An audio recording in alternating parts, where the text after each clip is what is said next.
America is the history of rich white men telling not rich white people that their enemies are black and brown. It starts in the colonies of what would become the United States. Let's remember, during the colonial period, mid-1600s, there was no such thing as white people. I know some people who are now called white find that shocking, right? Because they think whiteness is real, right?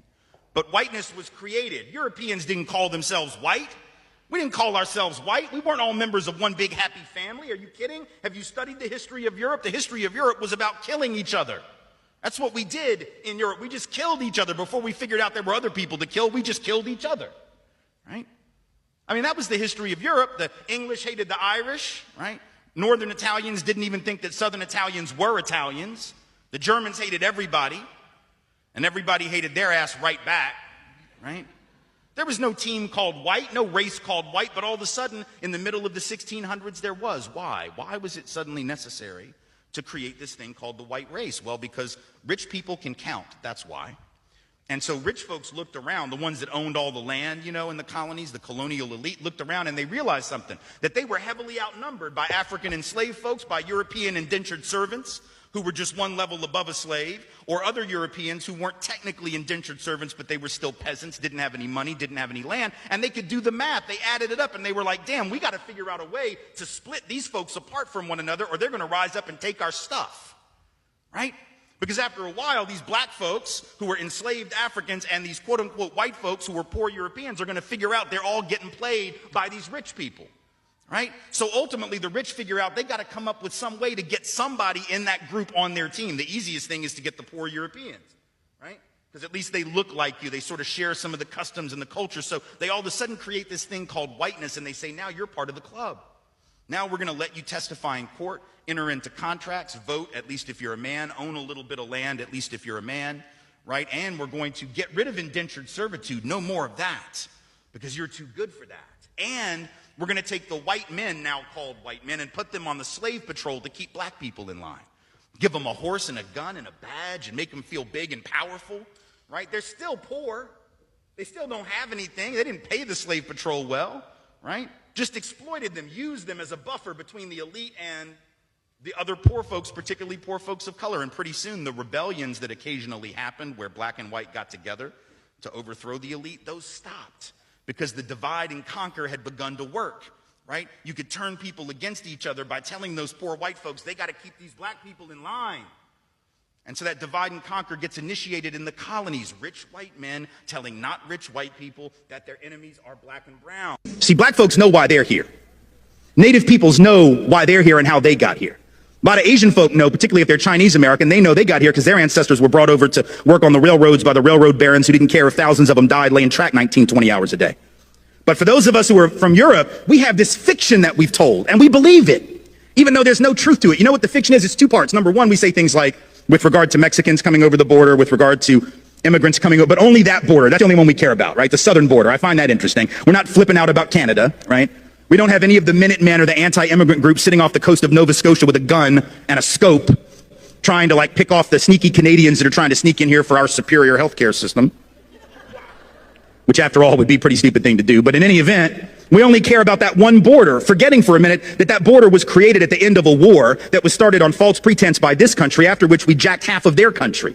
And you weren't taught that in school either, because our history books aren't interested in telling the truth. They tell this very patriotic history that has no relationship to the fact. So that border is artificial. Mexican folk who are coming here, documented or not, let's be clear, are coming home. Their families were here before our families were here in almost every instance. But we forget that, and then we say things like, well, I don't mind them coming. I just want them to come legally like my people did. The hell does that even mean? Come legally? There was no law to break when our people came. The fact that we didn't break a law that didn't even exist, you don't get cookies for that. You don't get like a pat on the back and a gold star because your great whatever was law abiding when there was no law that he could have violated, even if he wanted to. But we've told this lie that we came for these upstanding principles. So we'll say things like, well, you know, our people came for liberty and freedom, democracy. These people are just coming for stuff. They're just coming for jobs. They're just coming for healthcare. They're just coming for stuff. We came for high-minded principle, right? Because we believe that. What kind of third grade version of American history is that, right? Like when Donald Trump says, well, Mexico's not sending their best. What the hell, you think Europe sent their best? Europe, no, our people were the losers of Europe. I'm not trying to be an asshole. I'm just telling you the truth. Like, our people were the losers of Europe. The winners didn't get on the boat. You understand what I'm saying? The winners didn't leave. Why the hell would you leave if you were winning? Only the losers left because they had no choice. They were dying. They were starving. They couldn't support their families. A lot of them were convicts who were sold into indentured servitude to work for rich European people. They were barely above the level of a slave themselves. The idea that we had we didn't believe in liberty and freedom. And we know that because once we got to the colonies, we set up the opposite of liberty. So what's going on, ladies and gentlemen? I trust that you're doing well today and you are welcome to this amazing episode. So today we are going to be reflecting on the lectures of Tim Wise. So if you are familiar with this creator, you will realize that he's an activist and he tries to educate Americans, and he focuses majorly on these people. He focuses on the white Americans, just trying to let them understand that this war that they have with the black people is not something that has been created today, and it is not something that was created yesterday. Rather, this war existed even before Trump. But his major point is that right now that the world is so educated, information is out there for everyone to access, but you'll find that people are so rigid in terms of them doing research and trying to acknowledge that what they're fighting for is not really worth it.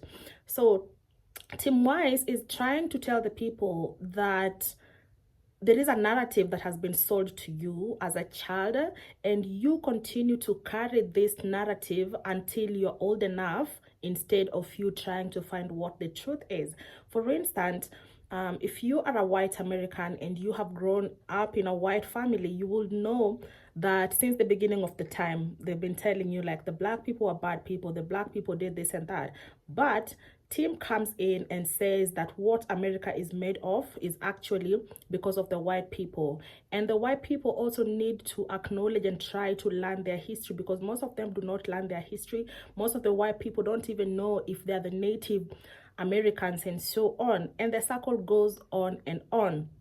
So he tries and explain into details that you should be able to acknowledge the fact that you might not even be one of the Native Americans. And also we have some people who have grown up and they want to continue with the trend. They want to remain relevant in whatever circumstances or whatever situation that they are in. For instance, you see like people like your beloved President Trump, like he could go further and try to even erase black history. He just want to do away with it.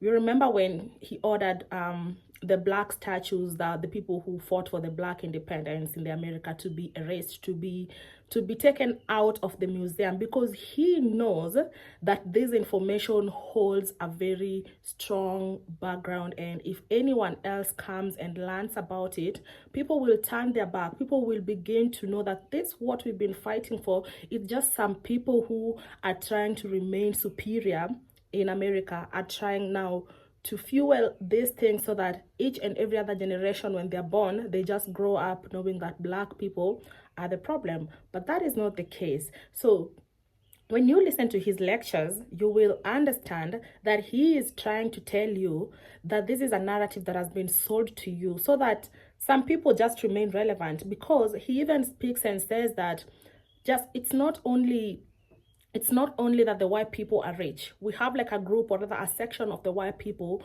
who are really, really poor than even the black people.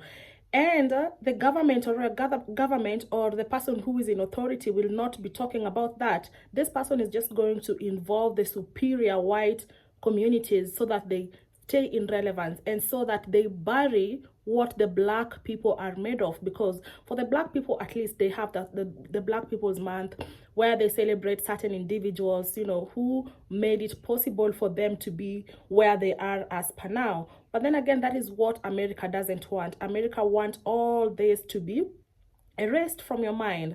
And if you check one of my videos, or rather most of my videos, when I did about why the Black Americans and the African communities, some of them, they were beefing. There's this beef that who is superior, who is the blueprint and all that.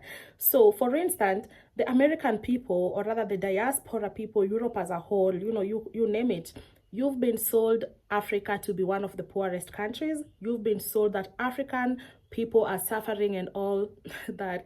And actually, if you do your research, you'll realize if you are in Africa and you own a land, it's gonna be your land. If you are in Africa and you have a house, you have your car, it's not going to be on credit, because in Africa people don't even depend on credit. Nobody's gonna give you credit worth that money for you to be able to invest. So that is what the media, the mainstream, has been able to sell to you, and that is why you will find that there is this hatred. A lot of people are just coming in and all that. So ladies and gentlemen, I am thinking that it is high time that you also just find that this is something that somebody else is trying to sell it to you so that he or she remains relevant in such a period of time. And if they weren't afraid enough, why can't they just let the truth get out there? Because you will realize, like, very few people are going to be remaining in America, like the native people and all that. So ladies and gentlemen, this is a very good activist who goes and actually try to educate people factors about race and all that. And ladies and gentlemen, just in case you're new here, once again, my name is Yvonne and you are welcome to being part of my online family. The only way you can support me is by subscribing, and leave a comment down below. Let me know what you think about this particular topic, and you know how we do. Until next time.